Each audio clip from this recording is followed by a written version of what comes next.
फरिश्ता है वो उस जहां का, उसे उसने ही भेजा है। फरिश्ता है वो उस जहां का, उसे उसने ही भेजा है। हम सब का है जो रखवाला, उसे उसने ही भेजा है। वह आज भी आता है, वह आज भी आता है। Swami the saviour, Swami the saviour, Swami the saviour, Swami the saviour.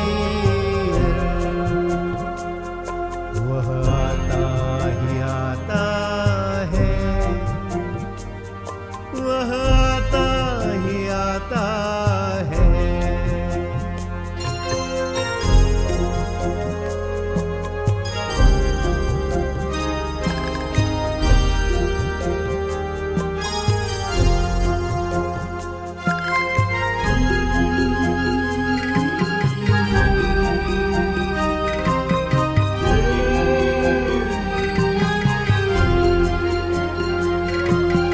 खो जाती है मुस्कुराहट, होती है जब कोई हिमाकत।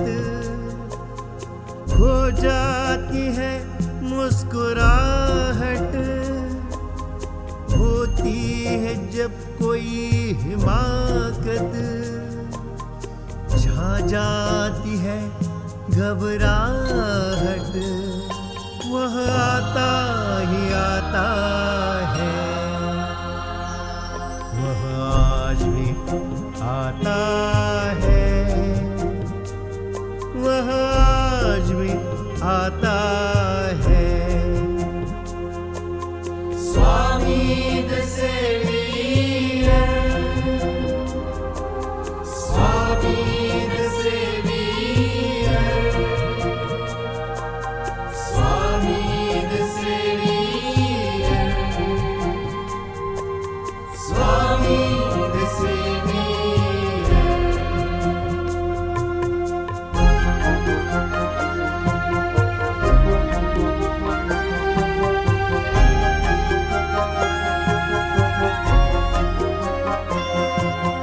कभी बने वो रखवाला, कभी बने देने वाला। कभी बने वो रखवाला, कभी बने देने वाला। कभी करे वो हिफाजत, कभी करे वो सफाई। वह आता ही आता है, वह आता ही आता है। Swami the saviour, Swami the saviour, Swami the saviour, Swami the saviour.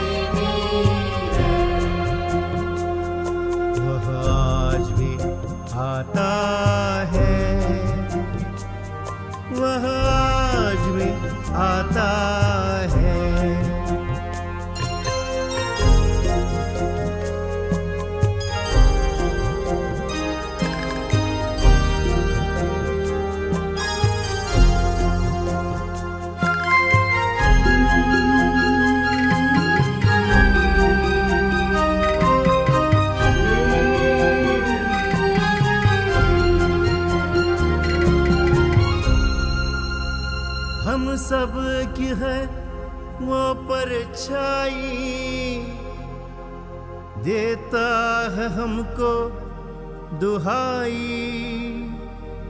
बन के माँ बाप का साया, भगाए डर की वो छाया।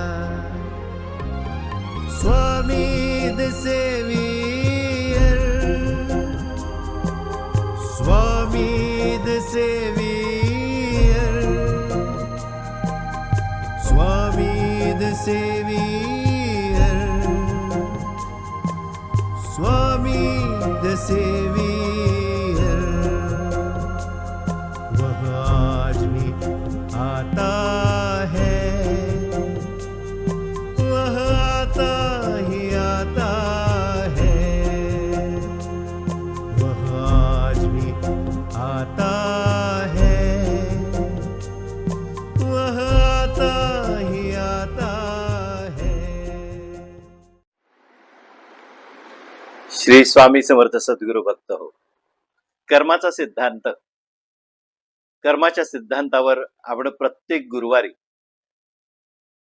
असं काही प्रवचन ऐकत आहात, एक श्रवण ध्यान करत आहात, ज्यात अनेक गोष्टी हळूहळू आपल्याला उलगडल्या जात आहेत.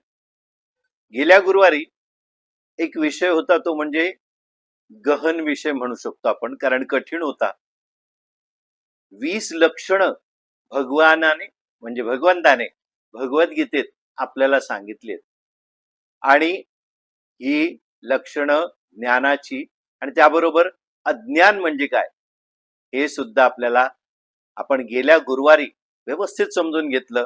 भगवंताने जे भगवद्गीतेत आपल्याला सांगितलंय, ही 20 लक्षणं ज्ञानाची आणि अज्ञान म्हणजे काय हे समजून घेतल्यावर सुद्धा ज्ञान प्राप्त करणे आणि त्या योगे सर्व संचित कर्म जी परिपक्व होऊन फळ देण्यास तयार झाली नाहीत त्यांना जाळून भस्मसात करणं हे चणे मुरमुरे खाण्यासारखं सोपं नाही.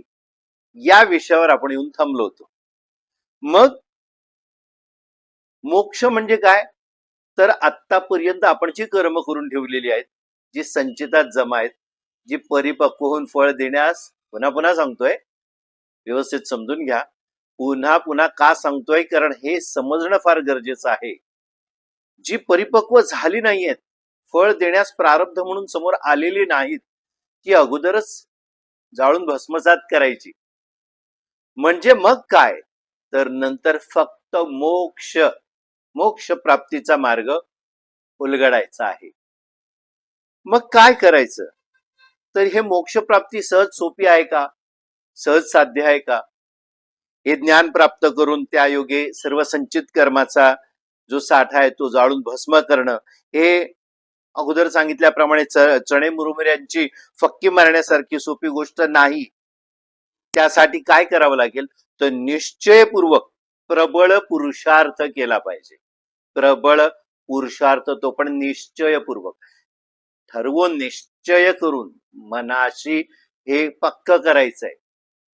निश्चय म्हणजे जे हलणार नाही, निश्चय जे चय होणार नाही, असा जो एक प्रबळ पुरुषार्थ केला पाहिजे. पुरुषार्थ म्हणजे पुन्हा एकदा सांगतो, गेल्या गुरुवारी हे समजावून सांगितलेलं आहे.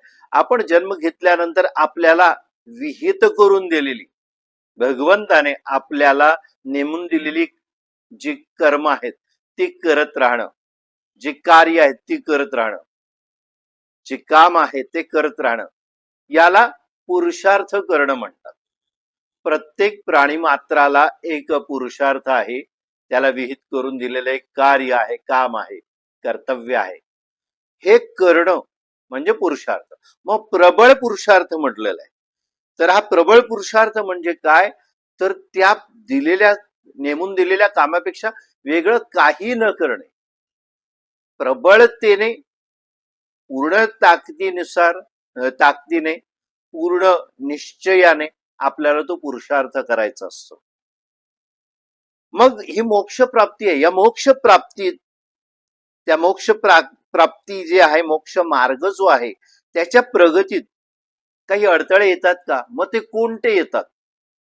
भौतिक नियमाप्रमाणे जोपर्यंत एखाद्या जड वस्तूवर कोणतीही शक्ती काम करत नाही तोवर ती वस्तू आहे त्या अवस्थेत स्थिर अवस्थेत पडून राहते व एखादी गतिमान वस्तू असेल तर त्याला जोवर एखादा अडथळा म्हणजे रेजिस्टन्स येत नाही तोवर ती सतत गतिमान राहते. वैज्ञानिक या अवस्थेला स्थिती सातत्य असं म्हणतात. स्थिती सातत्य म्हणजे काय? भौतिक नियम काय आहे की जोपर्यंत एखादी जड वस्तू आहे त्या वस्तूवर कोणतीही शक्ती काम करत नाही, फोर्स काम करत नाही, तोपर्यंत ती वस्तू आहे त्याच अवस्थेत स्थिर अशी पडून राहते. आणि एखादी गतिमान जी वस्तू असेल तर त्याला जोवर काही अडथळा येत नाही त्याच्या गतीमध्ये म्हणजे रेजिस्टन्स येत नाही तोवर ती सतत गतिमान राहते. वैज्ञानिक या अवस्थेला काय म्हणतात? स्थिती सातत्य.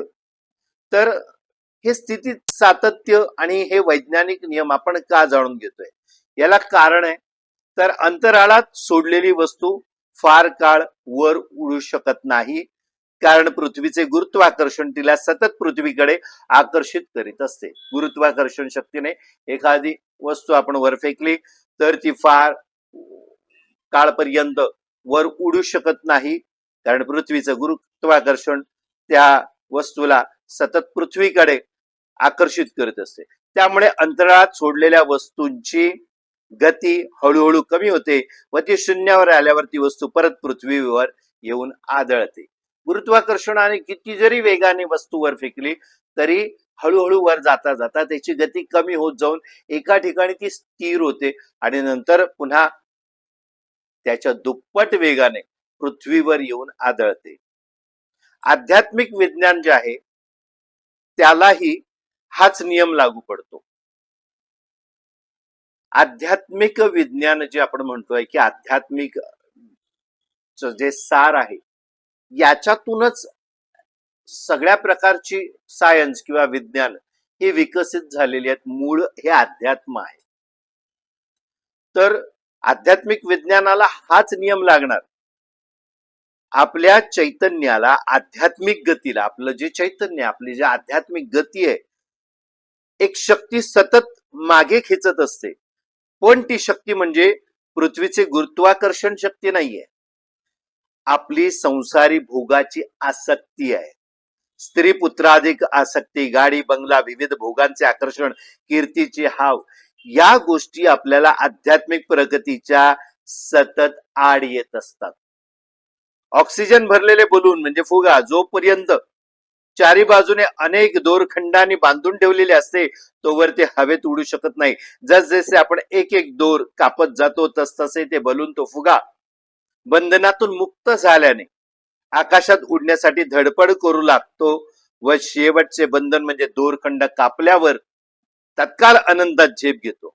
त्याचप्रमाणे जरी आपण सतत अध्ययन, उपासना, भक्ती इत्यादी साधने करून मानसिक दृष्ट्या आपली आध्यात्मिक प्रगती केली तरी जोवर आपली सांसारिक आसक्ती कमी होत नाही तोवर आपण मोक्ष प्राप्त मार्गात झेप घेऊ शकत नाही.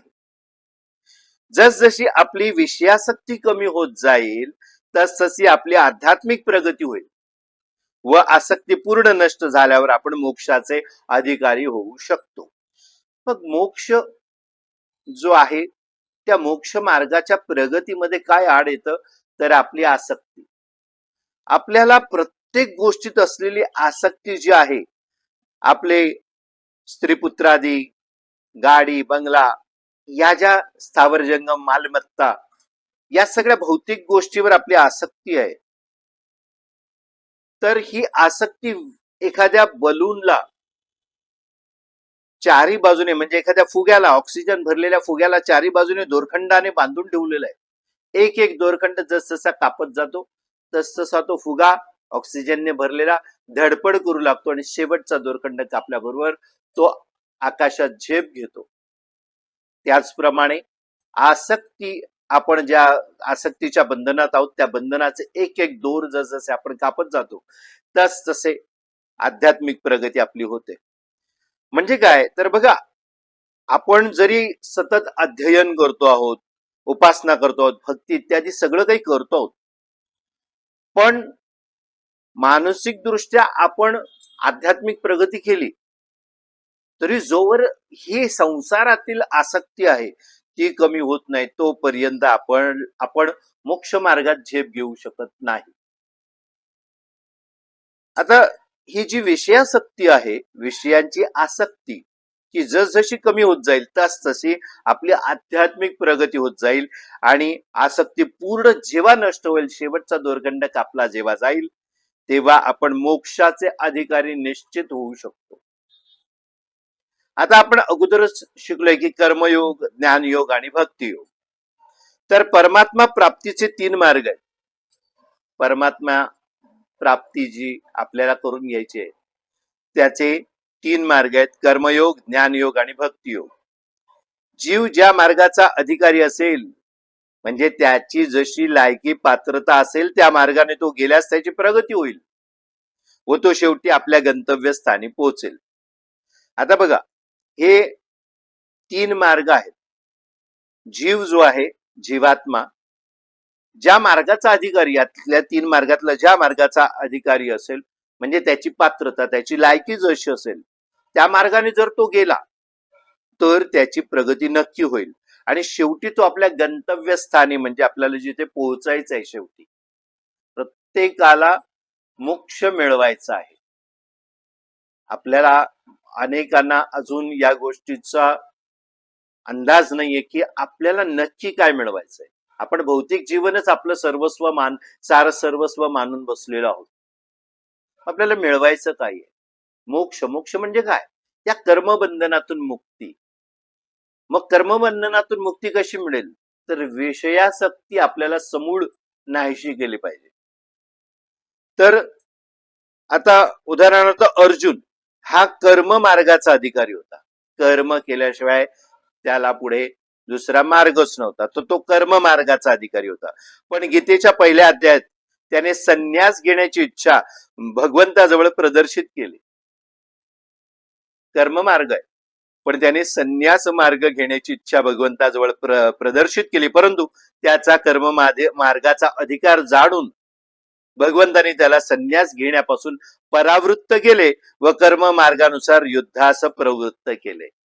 मला हे सगळं युद्ध वगैरे करायचं नाहीये, मला याच्यातून बाहेर पडायचंय. पण भगवंतानी काय केलं तर त्याला संन्यास घेण्यापासून परावृत्त केलं, त्याचं मन बदलून टाकलं आणि कर्म मार्गानुसार, जो कर्म मार्गाचा अधिकारी अर्जुन होता त्याला कर्म मार्गानुसार युद्धाला तयार केलं, प्रवृत्त केलं. आता विदुर हा भक्ती मार्गाचा अधिकारी होता, म्हणून महाभारतात युद्धाच्या वेळी त्याला भगवंताने तीर्थयात्रेला जाण्याचा सल्ला दिला. प्रत्येक जीव जो आहे, जीवात्मा आहे, ज्या मार्गाचा अधिकारी आहे भगवंत त्याला तो मार्ग घ्यायला सूचित करत असतो. उद्धव ज्ञान मार्गाचा अधिकारी होता, म्हणून त्याला भगवंताने एकादश स्कंदात ज्ञान मार्गाचा उपदेश केला. एकादश स्कंद जो आहे त्यात भगवंताने त्याला ज्ञान मार्गाचा उपदेश केला. जो जे वांछिल तो ते लाहो प्राणी जात हा म्हटलंय ना, ते हेच आहे. आजारी माणसाच्या रोगानुसार वैद्य एखाद्या रोगाला केवळ दही खाऊन राहण्यास सांगेल, तर दुसऱ्या रोग्याला तो सांगतो की तू थोडेही दही खाता उपयोगी नाही, अन्यथा मृत्यू ओढवेल. ज्याला जशी मात्रा, ज्याला जसं औषध तेच. एखाद्याला जे औषध आहे ते दुसऱ्याला विष म्हणून प्रत्ययास येऊ शकतं. याप्रमाणे जीव ज्या मार्गाचा अधिकारी असतो त्या मार्गाने तो गेला तर त्याचं कल्याण होतं. कारण अंततः 3ही मार्ग माणसाला एकाच ठिकाणी पोहोचवतात. कर्ममार्ग असू दे, ज्ञान मार्ग असू दे किंवा भक्ती मार्ग, शेवटी एकाच ठिकाणी पोहोचवायचंय, एकाच ठिकाणी ते पोहोचतात मार्ग. कोणताही मार्ग अनुसरला तरी त्याला परमात्म्याची प्राप्ती होते म्हणजे होतेच. शेवटी परमात्म्याची प्राप्ती, परमात्मा पुन्हा पुन्हा येतंय की आपला जो आत्मा आहे तो त्या परमात्म्याचा अंश स्वरूप आहे. परमात्म्याची प्राप्ती करणं म्हणजे हा आत्मा, जीवात्मा जो आहे तो शिवात्म्याशी जाऊन मिळणार म्हणजे या कर्मबंधनातून त्याची मुक्ती होणार. सर्वदेवम नमस्कारम केशवम प्रतिगच्छति. काय म्हटलंय बघा, सर्वदेवम नमस्कारम केशवम प्रतिगच्छति. कोणत्याही नदीतून आपण प्रवास केला तरी शेवटी समुद्र दर्शन घडणारच. नदी शेवटी जाऊन कुठे मिळते? समुद्राला मिळते. त्याप्रमाणे कोणत्याही नदीतून आपण प्रवास केला तरी शेवटी समुद्र दर्शन आपल्याला घडणारच आहे. अहमदाबादवरून बडोदे मार्गे गेले तर ब्रॉडगेजने दिल्लीला पोहोचता येते. अहमदाबादहून मेहसाणा मार्गे गेले तरी मीटर गेजने दिल्लीला पोहोचता येते. मार्ग ब्रॉडगेजचा असो वा मीटर गेजचा असो, शेवटी आपण दोन्ही प्रवासाला दिल्लीलाच पोहोचायचं आहे. मार्ग वेगळा आहे. म्हणजे का हे उदाहरण दिलंय? कर्म मार्गाने जा, ज्ञान मार्गाने जा किंवा भक्ती मार्गाने जा, शेवटी परमात्म्याकडेच आपल्याला जायचंय. त्या परमात्म्याचीच आपल्याला प्राप्ती करून घ्यायची आहे. मद्रासहून कलकत्त्यात जायचंय तर जलमार्गे बोटीने, खुश्कीने आगगाडीने द्वारा व हवाई मार्गे विमानाने जाता येते. ज्याची जशी आवड व पात्रता त्याप्रमाणे जो तो माणूस आपला मार्ग निवडू शकतो. मार्ग आपल्याला निवडायचा आहे आपल्या पात्रतेप्रमाणे, आपल्या योग्यतेप्रमाणे. जनकादी राजांनी कर्ममार्गे मुक्ती मिळवली. जनक वगैरे जे आहेत, राजे होते, या सर्व राजांनी कर्ममार्ग केला. जनक राजा वगैरे, आणि त्या मार्गाने, कर्ममार्गाने त्यांनी मुक्ती मिळवली. नरसिंह मेहता, मीराबाई, वज्र गोपी यांनी भक्ती मार्ग अनुसरला.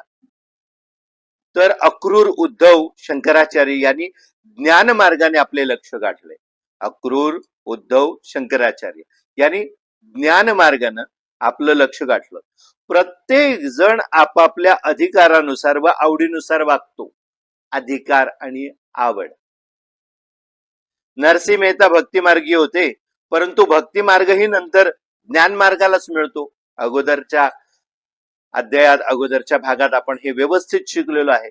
भक्ती मार्ग शेवटी ज्ञान मार्गालाच मिळतो. नरसिंह मेहता हे भक्ती मार्गी होते खरे, परंतु त्यांच्या कवनात शुद्ध ज्ञानच ओसंडून भरलेले दिसते. त्यांनी जी कवनं केली त्यात भरले ते भक्ती मार्गी होते, पण त्यांनी जी कवनं केली आहेत, लिहिली आहेत, त्यात शुद्ध ज्ञानच ओसंडून भरलेलं दिसतंय. कसं आहे बघा, अखिल ब्रह्मांडमा एक तू श्री हरी, जुजवे रूपे अनंत भासे, वेद तो एम वदे, श्रुती स्मृती शाख दे, कनक कुंडल मही भेदन होये, घाट घडिया पछी नाम रूप जुजवा, अंते तो हेमनु हेम होये. बघा, कर्ममार्ग हा धोपट राजमार्ग आहे. कर्ममार्ग धोपट राजमार्ग आहे. म्हणजे कर्म प्रत्येकाला करायचं आहे. सरधोपट सगळ्यांना कर्ममार्ग आहेच. अशिक्षित सुशिक्षित, ज्ञानी अज्ञानी असे सर्व प्रकारचे जीव या मार्गावरून डोळे मिटूनही निश्चितप्रमाणे प्रवास करू शकतात आणि करत असतात. त्यात कोणाच्याही पतनाचे भय नाही. शास्त्र व संत यांच्या आज्ञेनुसार न्याय, नीती व धर्माने वागून स्वतःचे नियत कर्म करता करता जीवाचे प्रत्येक कर्म भक्तिरूप बनून जाते. आता शास्त्र आणि संत यांचे आज्ञानुसार आपण वागलं, न्याय, नीती आणि धर्माने वागलं, तर स्वतःच नियत कर्म हे प्रत्येकाला करायचंय. तर ते नियत करून दिलेले जे कर्म ते करता करता जो जीव आहे त्या जीवाचं प्रत्येक कर्म आपोआप भक्तिरूप बनून जातं. हजामत करता करता सेना न्हावी, कसायाचा धंदा करता करता सजन कसाई, गाडगी मडकी घडवता घडवता गोरा कुंभार, मळा शिमता शिमता सावता माळी इत्यादी अनेक सामान्य माणसे कर्म मार्गात शास्त्र व संत यांच्या आज्ञेप्रमाणे वागल्याने त्यांचे प्रत्येक कर्म भक्तिमयच झाले व ते महान संत म्हणून कीर्ती पावले. अखिल ब्रह्मांडमा एक तू श्रीहरी, जुजुवे रूपे अनंत भासे. अखिल ब्रह्मांडात तू एकच श्रीहरी आहेस आपण पाहायला गेलो तू वेगवेगळ्या रूपाने दिसतोस. वेद तो एम वदे श्रुती स्मृती शाकदे. वेदात हे सगळं श्रुती स्मृती पुराण वगैरे या सगळ्यामध्ये जर पाहायला गेलं अनंत कनक कुंडल मही भेदन होय घाट घडियापची नाम रूप जुजबा अंते तो हे मनो हेम होय. कनक कुंडल जी आहेत यामध्ये काय भेद काही भेद नसतो. घाट घडियापची नाम रूप जुजबा. जशा पद्धतीने त्याची धाटणी आहे ते घडवलं गेलं आहे त्याप्रमाणे शेवटी सोनं हे सोनच आहे. हेम नु हेम छोय. तसंच आहे. तुम्ही कर्म मार्ग करा, भक्ती मार्ग करा, शेवटी ज्ञान मार्ग हाच अवलंबायचा आहे. पण कर्म मार्ग हा धोपट मार्ग आहे. सगळ्यांना कर्म करायचीच आहे. कर्म करता करता भक्ती रूप किंवा भक्ती करता भक्ती मार्गातून हळूहळू ज्ञान मार्ग, शेवटी जाऊन गंतव्यस्थान काय ज्ञान मार्ग. एकदा ज्ञान प्राप्त झालं की अपरिपक्व संचित कर्माचा साठा जळून भस्मसात होतो आणि मोक्ष मुक्तीची वाट मोकळी होते. मंत्र म्हणता म्हणता शंकरावर अभिषेक करता येत नसला तरी हरकत नाही. पण मातेने आपल्या मुलाला न्हाऊ घालताना जर अशी भावना ठेवली की मी शंकर भगवानावर अभिषेक करत आहे तर तिचे न्हाऊ घालणे सुद्धा भक्तिमयच बनेल. आता मंत्र म्हणता म्हणता आपण शंकरावर अभिषेक आपल्याला करता नाही जरी आला तरी हरकत नाही. पण एक माता आपल्या मुलाला न्हाऊ माकू घालताना जर तिने अशी भावना ठेवली की मी शंकर भगवानावर अभिषेक करत आहे तर तिचे ते न्हाऊ घालणे सुद्धा भक्तिमय बनेल. कर्म करते ती आपल्या मुलाला न्हाऊ माकू घालण्याचं, पण मनात भाव आले भक्तीचे, कर्म योग भक्ती योग, तर ते न्हाऊ माकू घालणे भक्तिमय होईल. पण जर एखादी माता आपल्या मुलाच्या स्वच्छतेवर लक्ष न देता दिवसभर शिवलिंगावर कळशा भरभरून पाणी ओतत राहिली तर तिला शिवभक्तीचे काही फळ मिळणार नाही. ते कर्मकांड होईल. उलट ती आपल्या मुलाच्या उपेक्षेच्या पातकाची धनी होईल.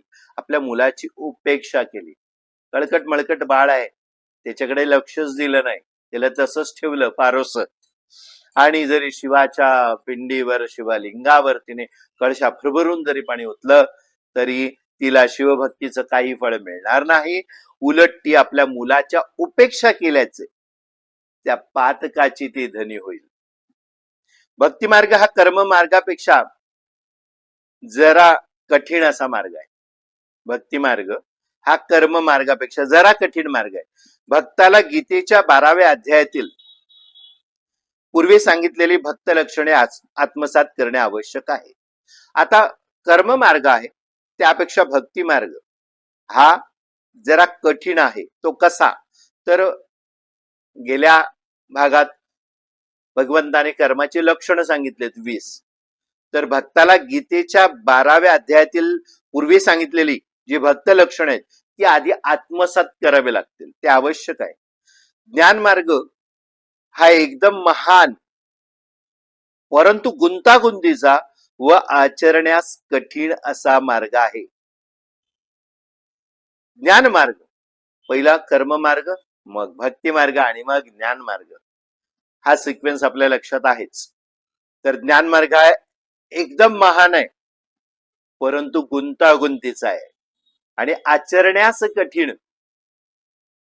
मग गोस्वामी तुलसीदास काय म्हणतात, ज्ञानपंथ कृपाणकै धारा. म्हणजे काय, तर कृपाण, कृपाण म्हणजे अणकुचीदार जे शस्त्र आहे. ज्ञान मार्गावरून चालणे हे तलवारीच्या धारेवरून चालण्यासारखे अत्यंत कौशल्याचे व धोक्याचे काम आहे. असं का म्हटलंय, आता आपण उदाहरणाने समजून घेऊ. एका ठिकाणाहून दुसऱ्या ठिकाणी जाण्याचा पक्क्या रस्त्याचा मार्ग बहुधा दूर पल्ल्याचा असतो. अशा ठिकाणी लवकर पोहोचण्यासाठी गल्लीबोळातून जाणारा जवळचा मार्ग शॉर्टकट असतो, पण त्यासाठी जर एखाद्या वाटाड्याचे साह्य घेतले नाही तर माणूस गल्लीबोळातच फिरत राहून वाट चुकण्याची अधिक शक्यता असते. त्याचप्रमाणे ज्ञान मार्गात एखादा समर्थ गुरु म्हणजे वाटाड्या मार्गदर्शन करण्यास मिळाला नाही तर साधक गंतव्यस्थानापर्यंत न पोहोचता चक्रव्यूहात सापडण्याचीच अधिक शक्यता असते. ज्ञान पंत कृपाण कै धारा. कृपाण म्हणजे तलवार. अणकुचीदार जी तलवार आहे त्याच्या पात्यावरून चालण्यासारखं आहे. कारण काय, जर इथे जे सांगितलं ते एका ठिकाणून दुसऱ्या ठिकाणी जाण्यासाठी पक्क्या रस्त्याचा मार्ग बहुधा दूर पल्ल्याचा आहे. अशा ठिकाणी लवकर पोहोचण्यासाठी गल्लीबोळातून आपण शॉर्टकट घेतो ना, तर तो जवळचा मार्ग असतो. पण त्यासाठी जर आपण एखाद्या वाटाड्याचे म्हणजे मार्गदर्शकाचं साह्य नाही घेतलं तर काय होईल, तर माणूस गल्लीबोळातच फिरत राहील आणि वाट चुकण्याची अधिक शक्यता.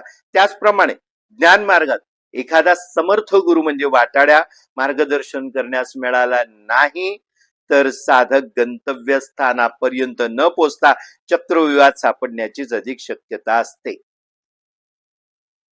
आता दोन, जो भक्ती मार्गी आहे आणि एक ज्ञान मार्गी आहे.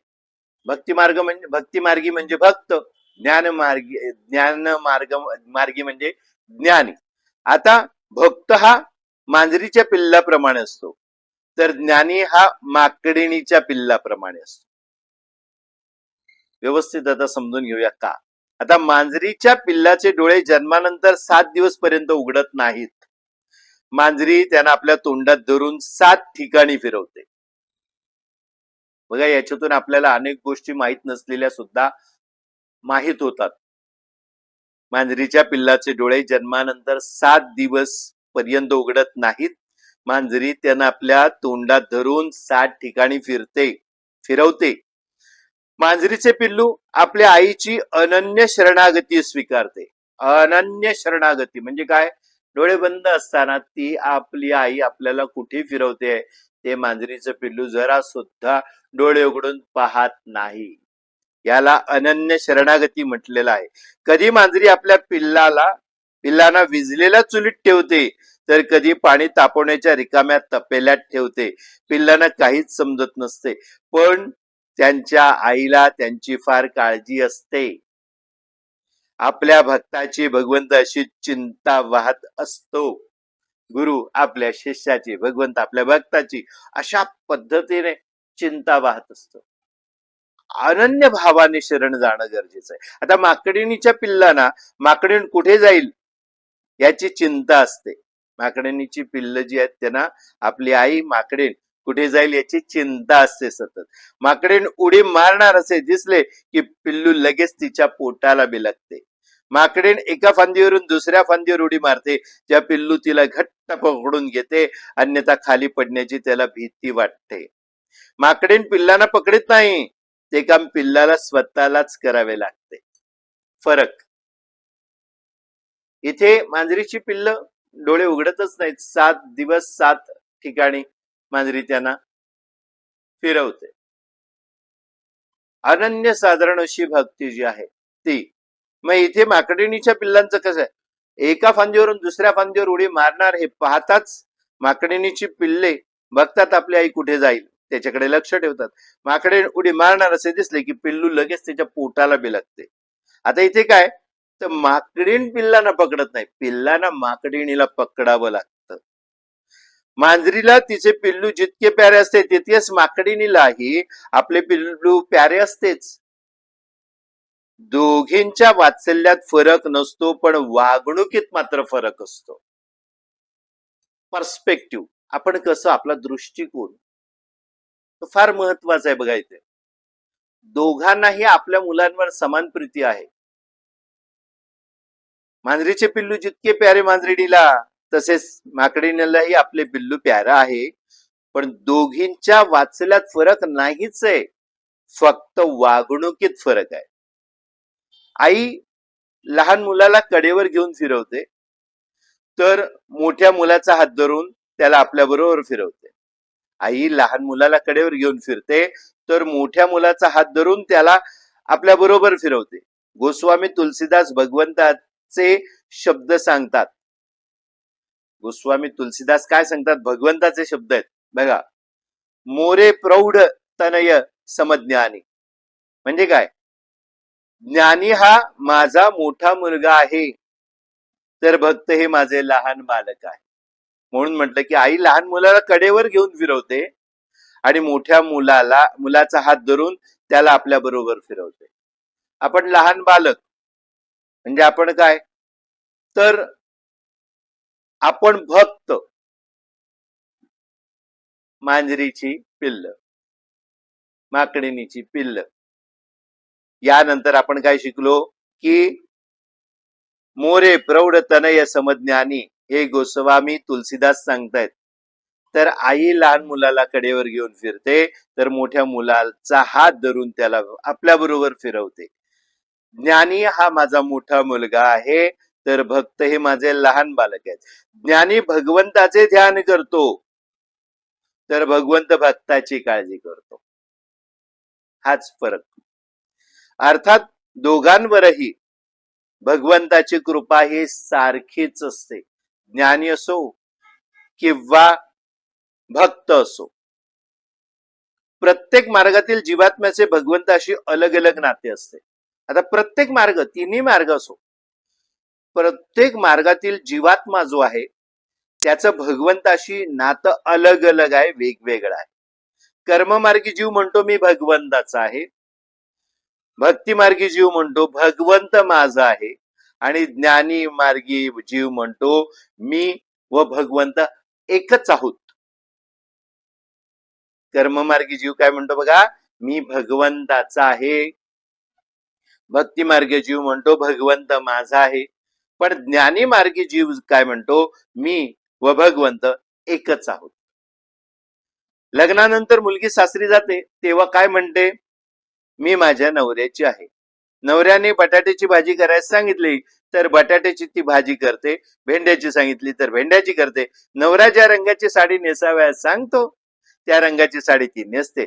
अमक्या घरी जायचे नवरा म्हणाला तर त्या घरात ती जाते. अमक्या घरी जाऊ नको असे सांगितले तर त्या घरी ती जात नाही. नवरा सांगेल तेच आणि तेवढेच ती करते. ती म्हणते मी माझ्या नवऱ्याची बायको आहे. म्हणजे काय? कर्म मार्गी जीव. मी भगवंताचा आहे. ती स्त्री जेव्हा मध्यम वयाची होते ना, 2 मुलांची आई वगैरे होते, तेव्हा ती नवऱ्याला सांगते की अमुक अमुक वस्तू आणायची आहे, तर त्याला ती वस्तू आणावी लागते. तिने सांगितले की अमुक अमुक वस्तू आपल्या घरात नको, तर नवरा ती आणू शकत नाही. तिने सांगितले की अमुक ठिकाणी आपल्याला जायचे आहे, तर नवऱ्याला तिच्या बरोबर जावे लागते. आणि तिने सांगितले की अमुक अमुक घरी तुम्ही गेलेले मला आवडणार नाही, तर नवरा तिथे जाणे शक्यतो टाळतो, म्हणजे जाणे टाळतोच. लग्नानंतर लगेचच भूमिका पालटून मध्यम वयाची झाल्यावरती म्हणते नवरा माझा आहे. म्हणजे भक्ती मार्गी जीव. काय? भगवंत माझा आहे. कर्म मार्गी आहे तोपर्यंत मी भगवंताचा आहे, मी नवऱ्याची आहे. मग भक्ती मार्गी भगवंत माझा आहे, नवरा माझा आहे. तर तीच स्त्री जेव्हा वयस्क होते आणि नवराही वयस्क म्हातारा होतो, तेव्हा म्हातारा म्हातारी दोघे एकरूप होऊन जातात आणि ती म्हणू लागते हे आणि मी काही दोन नाही, आम्ही एकच आहोत.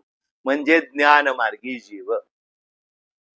बघा, आपल्यातल्याच रोजच्या घटना ज्या आहेत, रोजच्या गोष्टी आहेत, त्याच्यातली सुधारणा आहेत. सोप्प आहे अगदी. पण हे फार महत्वाचं पण आहे की कर्ममार्गी जीव म्हणतो मी भगवंताचा आहे, भक्ती मार्गी जीव म्हणतो भगवंत माझा आहे, आणि ज्ञानी मार्गी काय म्हणतो की मी व भगवंत एकच आहोत. सुरुवातीस ती स्त्री म्हणत होती मी नवऱ्याची आहे, नंतर सांगू लागते नवरा माझा आहे, आणि आता म्हणते हे आणि मी एकच आहोत. याचा अर्थ असा की त्यांच्यातील द्वैत भावना समाप्त होऊन दोघांचे अद्वैत होते. म्हणजे काय? आपल्या आयुष्यात आपल्याला जी वाटचाल करायची आहे ती अद्वैताची वाटचाल करायची आहे. द्वैत विसरून जायचंय. दोन नाही, आम्ही एकच आहोत यापर्यंत पोचायचंय. कर्म मार्ग धोपट मार्ग आहे. कर्म मार्गातून आपण भक्ती मार्गात परिवर्तित झालो. भक्ती मार्गातून आपण शेवटी ज्ञान मार्गी झालो आणि ज्ञान मिळाल्यानंतर ज्ञानाची जी भगवंताने 20 लक्षणं सांगितलीत, अज्ञान म्हणजे काय याची सुद्धा व्यवस्थित आपल्याला समज भगवंतांनी दिलेली आहे. त्याप्रमाणे वागल्यानंतर आपण पोहोचतो कुठे? अद्वैतावर. भगवंत आणि मी एकच आहोत. आपल्याला तिथे कळतं की परमात्म स्वरूप जो भगवंत आहे त्याचाच हा जीवात्मा आत्मस्वरूप हा अंशरूप आहे. हे एकदा समजलं म्हणजे भगवंत आणि मी वेगळा नाही, किंवा भगवंत म्हणजे मीच, मी म्हणजे भगवंत, अशी एकरूपता येते. अद्वैत. आणि दोघांचे असे अद्वैत झाल्यावर नवऱ्याचा अपमान बायकोला आपलाच अपमान वाटतो आणि बायकोचा अपमान नवरा आपलाच अपमान समजतो. ही स्थिती दोघात आल्यावर त्यांच्या मुलाने वडिलांना काही प्रत्युत्तर केले तर तिला ते खपत नाही. मुलाचा तिला राग येतो आणि त्यांची सून सासूला काही अपमानास्पद बोलली तर नवरा रागाने लालबुंद होतो. कारण आता म्हातारा म्हातारी दोघे एकरूप झालेली असतात. त्यांचे अद्वैत झालेले असते. याप्रमाणे कर्ममार्गी जीव म्हणतो मी भगवंताचा आहे. भगवंताच्या आज्ञेनुसार तो आपली सर्व कर्मे करत असतो. त्याचे प्रत्येक कर्म भक्ती बनून जातं हळूहळू कालांतराने. तो जीव कालांतराने जेव्हा भक्ती मार्गाचा अधिकारी होतो तेव्हा तो काय म्हणतो? भगवंत माझा आहे. भक्ताच्या इच्छेप्रमाणे भगवंताला करावे लागते. भगवंताला भक्ती मार्गाला भगवंताला भक्ताच्या इच्छेप्रमाणे करावे लागते. भक्ताने सांगितलंय की माझा रथ हाक, तर भगवंत रथ हाकतो. इतकेच काय, पण भक्ताच्या रथाचे घोडे थकले की भगवंत त्यांचीही सेवा चाकरी करतो. बघा, भक्ताने म्हणजे आता नरसिंह मेहतांचं उदाहरण घ्या. हुंडी लिहिली तर भगवंताला ती स्वीकारली जाईल याची खबरदारी घ्यावी लागते. भक्ताने म्हणजे दामाजी पंताचं उदाहरण आहे. दुष्काळग्रस्तांकडून सरकारी धान्याचे कोठार लुटवले तर भगवंताला त्याचा महार बनून राजाला धान्याचे पैसे भरावे लागतात. इथे पहा, भगवंत भक्तासाठी काही करायला तयार होतो. भक्ती मार्गात कर्ममार्ग आणि भक्ती मार्ग यात द्वैत आहे. पण कर्ममार्गी काय म्हणतो? मी भगवंताचा. भक्ती मार्गी म्हणतो मी भगवंत माझा. मग कर्ममार्गी व भगवंत तसेच भक्ती मार्गी व भगवंत हे दोघे वेगवेगळे आहेत. ते वेगवेगळे राहतात.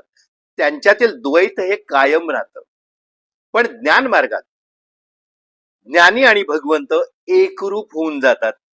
ज्ञानी म्हणतो अहम ब्रह्मास्मी, मीच ब्रह्म आहे. जीवात्मा व परमात्मा यांचे ऐक्य अद्वैत होते. ऐक्य म्हणजे अद्वैत होते. जीवात्मा आणि परमात्मा एकरूप होतात. हे सगळं का आपण समजून घेतोय? तर आपण कर्म नेहमी करत असतो. कर्माचा सिद्धांत आपण जाणून घेतोय. पण इतक्या सखोल नुसतं कर्मच काय आहे हे जाणून घेण्यापेक्षा शेवटी ज्ञानमार्गी बनायचं. तर ज्ञान म्हणजे काय हे पण जाणून घेणं तितकंच महत्वाचं आहे. त्याची लक्षणं जाणून घेणं महत्वाचं आहे. ती आत्मसात करून त्याप्रमाणे वागणं महत्वाचं आहे. तर आपली कर्म सुधारणार, तर आपले संचित कर्म जळून भस्मसात होणार आणि तेव्हाच अद्वैत म्हणजे खऱ्या अर्थाने ज्ञान मार्गावर जाऊन ज्ञानी बनता येईल. आणि ज्ञानी बनल्यानंतर अद्वैत कळणार. भगवंत आणि मी वेगळे नाही, आम्ही एकच आहोत. एकरूप होऊन जाणार. तर जीवात्मा व परमात्मा यांचे ऐक्य म्हणजे अद्वैत होते. याप्रमाणे कर्ममार्ग, भक्तिमार्ग व ज्ञान मार्ग द्वारा अधिकार परत्वे, प्रत्येकाच्या अधिकाराप्रमाणे जीवात्मा आपली क्रियमाण कर्म, प्रारब्ध कर्म आणि संचित कर्म अशी सर्व कर्म समाप्त करतो व परमात्म्याची म्हणजेच मोक्षाची प्राप्ती करू शकतो. मोक्ष प्राप्त करणे हा प्रत्येक जीवात्म्याचा जन्मसिद्ध हक्क आहे. पण आपण आपल्या भौतिक जीवनात इतके मशगूल आहोत की आपल्याला खरा मार्गच मिळालेला नाही. आपल्याला काय करायचं आहे हेच आपल्याला माहिती नाही. आपल्याला कुठे पोचायचंय, गंतव्यस्थान माहिती नाहीये. आलेला दिवस आपण जगतो आहोत. कसं जाणार, कसं समजून घेणार? तर त्यासाठीच आपण ह्या कर्माच्या सिद्धांतावर हे प्रवचन करतो आहोत.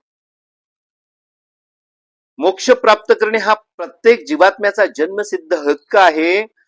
आत्यंतिक दुःखाची निवृत्ती आणि सनातन निरंतर सुखाची प्राप्ती याचंच नाव मोक्ष आहे. आत्यंतिक दुःखाची निवृत्ती म्हणजे त्यापासून निवृत्त होणं, आत्यंतिक दुःखाची आतमध्ये जी उमळ आली त्यापासून निवृत्त होणं आणि सनातन सनातन ब्रह्मांड निर्माण, हे पूर्ण ब्रह्मांड रचण्यापूर्वी, ब्रह्मांड निर्माण होण्याच्या अगोदर आणि ब्रह्मांड कधी संपुष्टात येईल त्यानंतर सनातन आधीपासून शेवटपर्यंत जे राहणार आहे, निरंतर म्हणजे कायम राहणार आहे, त्या सुखाची प्राप्ती याचंच नाव मोक्ष आहे. सर्वेपि सुखिनः सन्तु सर्वे सन्तु निरामयाः सर्वे भद्राणि पश्यन्तु मा कश्चित् दुःखमाप्नुयात्. तर बऱ्याचशा गोष्टी या अशा पद्धतीने आपल्याला जर मिळवायचे असतील, मोक्ष प्राप्त करणे हा प्रत्येक जीवाचा जन्मसिद्ध, जीवात्म्याचा जन्मसिद्ध हक्क आहे. तर त्यासाठी काय करावं लागणार? सर्वे संतु निरामयः सर्वे भद्राणि पश्यन्तु मा कश्चित् दुःख माप्नुयात. म्हणजे काय? तर कसा मोक्ष प्राप्त करायचा असेल तर काय करावं लागेल? तर आत्यंतिक आतमध्ये जे दुःख आहे त्यापासून आपल्याला निवृत्त झालं पाहिजे आणि सनातन असं जे निरंतर कायम जे सुख आहे त्याची प्राप्ती, ज्याचं नाव आहे मोक्ष, ते आपल्याला मिळवायचं आहे. तर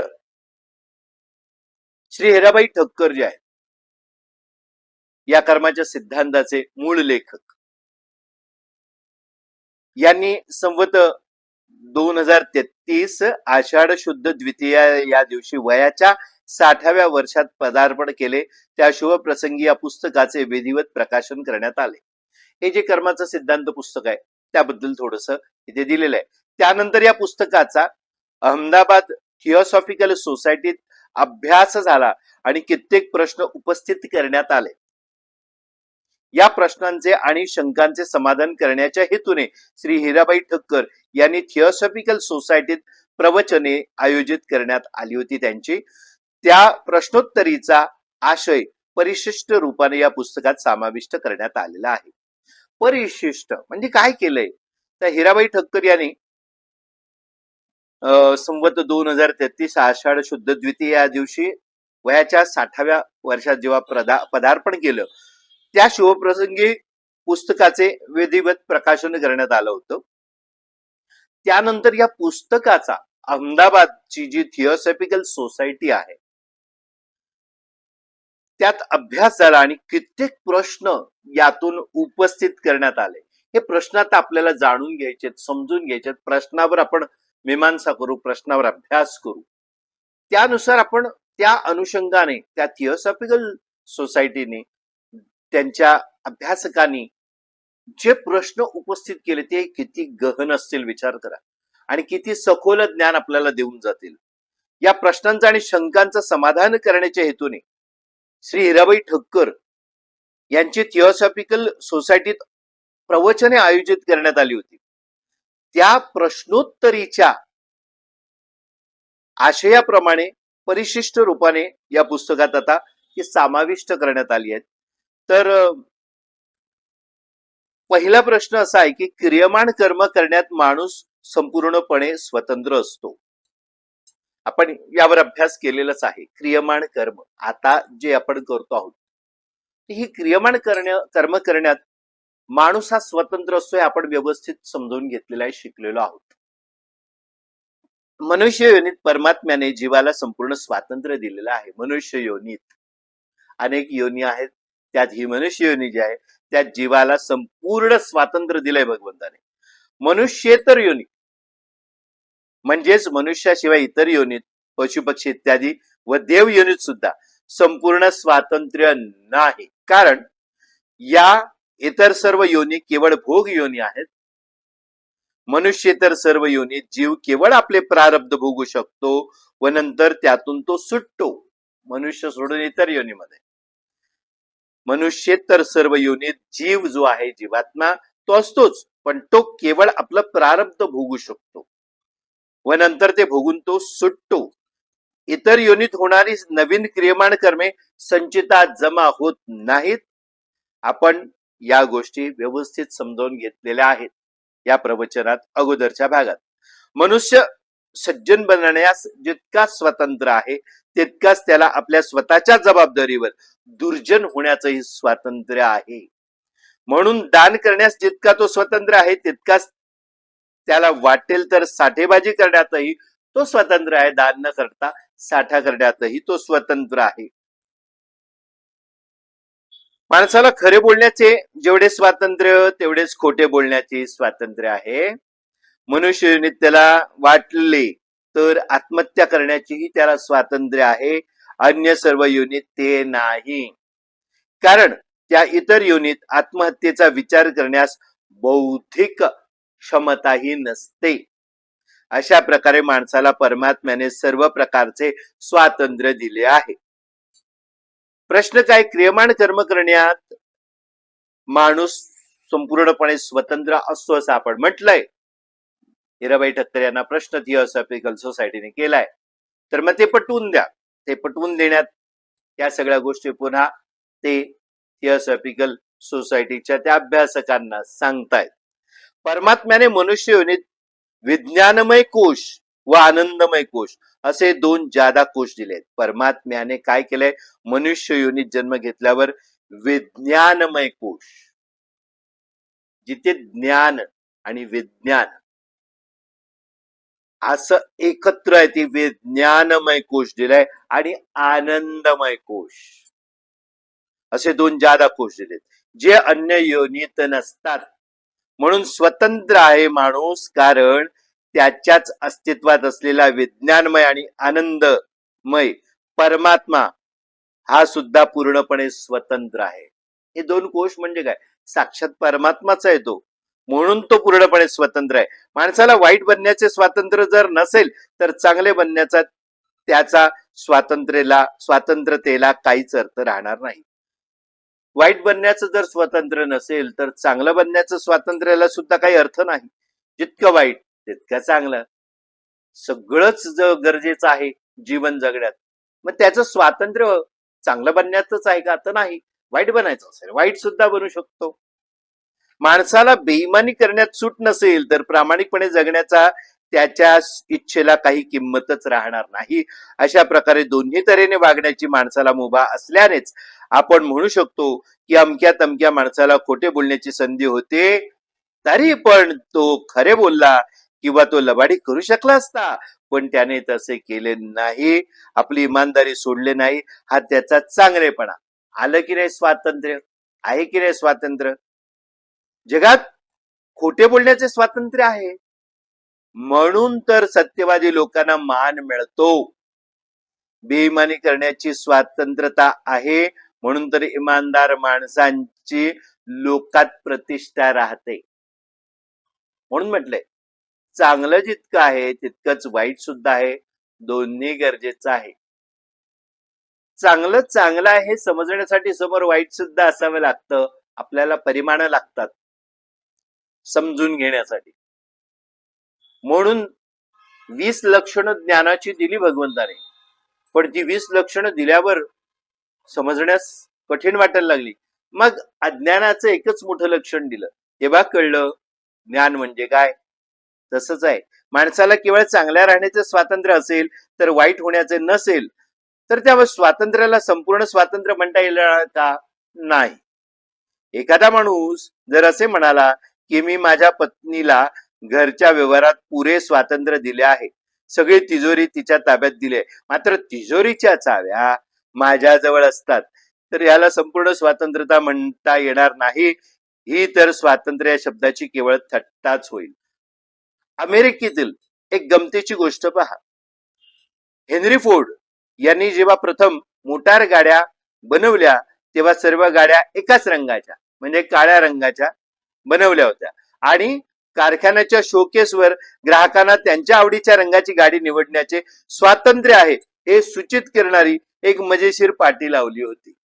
सगळ्या गाड्या ज्या बनवल्या हेनरी फोर्ड कंपनीने त्या काळ्या रंगाच्या बनवल्या, पण पाटी काय लिहिली, you can choose any colour you like provided it is black. तुम्ही कुठचाही रंग तुमच्या आवडीचा चूज करू शकता, निवडू शकता, पण प्रोव्हाइडेड इट इज ब्लॅक. आपल्या आवडीप्रमाणे कोणत्याही रंगाची गाडी पसंत करू शकता, मात्र ती काळ्या रंगाचीच असावी. सर्व गाड्या काळ्या रंगाच्याच होत्या, दुसरा कोणता रंगच नव्हता. रंग निवडण्याचे पूर्ण स्वातंत्र्य होते, मात्र अट एवढीच होती की तो रंग काळाच असावा. आता याच्यात स्वातंत्र्य आहे का. नाही. हे फार समजून घेण्यासारखं आहे. अनेक वेळेला आपण या कर्माच्या सिद्धांतात अनेक गोष्टी समजून घेतल्या, मग स्वातंत्र्य आपल्याला कशात आहे, तर एकाच गोष्टीत आहे, क्रियमाण कर्म करण्यात. मग तिथे आपल्याला चांगलं वाईट हे समजून घेणं फार महत्वाचं आहे. हे आपण अगोदरच्या काही भागात हे समजून घेतलंय. मग हे कसं काही समजणार, तर सारासार बुद्धी ज्याला विवेक बुद्धी म्हटलंय, हा विवेक कोणाला प्राप्त झालेला आहे, तर हा विवेक मनुष्याला. ज्ञानमय विज्ञानमय कोश आणि आनंदमय कोश हे भगवंताने इतक्या सगळ्या योनीत फक्त मनुष्याला बहाल केलेलं आहे. मग सत्सत विवेक बुद्धी म्हणजे काय, विवेक बुद्धी आहे, चांगलं वाईट आपल्याला समजण्याची बुद्धी आहे, विज्ञानमय कोश. पण जर वाटाडा मिळाला, गुरु मिळाला, मार्गदर्शक मिळाला, सद्गुरु मिळाले, मग सत विवेक बुद्धी त्या विवेक बुद्धीचं रूपांतर होईल आणि मग योग्य मार्ग आपण निवडू. वाईट मार्ग समोर असून सुद्धा आपण चांगला मार्गच निवडू. सत्मार्गाने जाणं म्हणजे सत विवेक बुद्धीचं आकलन होणं. खूप छान प्रकारे आपण हे सगळं समजून घेत आहात.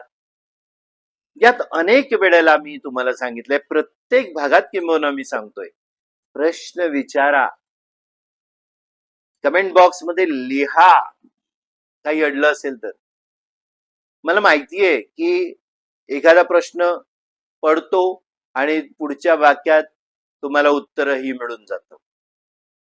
हरकत नाही, कमेंट करायची नसेल तर करू नका, पण जास्तीत जास्त लोकांपर्यंत पोहोचवण्याचा प्रयत्न करा.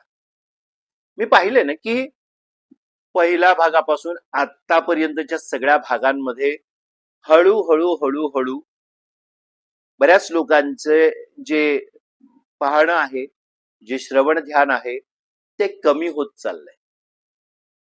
किंबहुना कर्माच्या सिद्धांतावर जर विषय घेतला, त्याचा अभ्यास करायला घेतला, तर हे सुद्धा प्रत्येकाच्या प्रारब्धानुसारच मिळत आहे आणि ते मिळणार.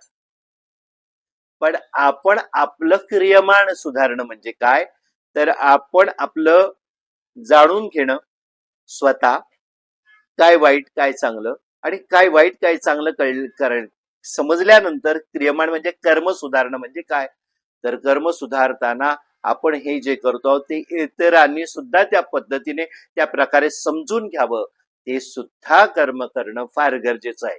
म्हणून शेअर करा. अनेक असे प्रकार आहेत. जेवढी स्वतंत्रता आहे तेवढी जबाबदारी सुद्धा आहे. Freedom employees responsibility. स्वातंत्र्य आहे, पण स्वातंत्र्याबरोबर रिस्पॉन्सिबिलिटी पण आहे. मग हे काय आहे, तर आपण पुढच्या गुरुवारी जाणून घेऊया. काय आहे फ्रीडम एम्प्लॉईज रिस्पॉन्सिबिलिटी, म्हणजे जेवढी स्वातंत्र्यता आहे तेवढी जबाबदारी काय आहे, स्वतंत्रता कशी आहे, तर ती द्विमुखी नाहीये. म्हणजेच की तुम्ही कोणतेही कर्म करण्यास स्वतंत्र आहात, पण मागाहून त्याच्या परिणामांची मात्र तुमची जबाबदारी नाही, असं होणार नाही. हेच आपण समजून घेऊ पुढच्या अध्यायात. तोपर्यंत आज आपण इथेच थांबूया. अनेक अनेक स्वामीशीर्वाद आपल्या आयुष्यात या कर्माच्या सिद्धांताने अनेक बदल घडवत, हीच स्वामी चरणी प्रार्थना. श्री स्वामी समर्थ, श्री स्वामी समर्थ, श्री स्वामी समर्थ.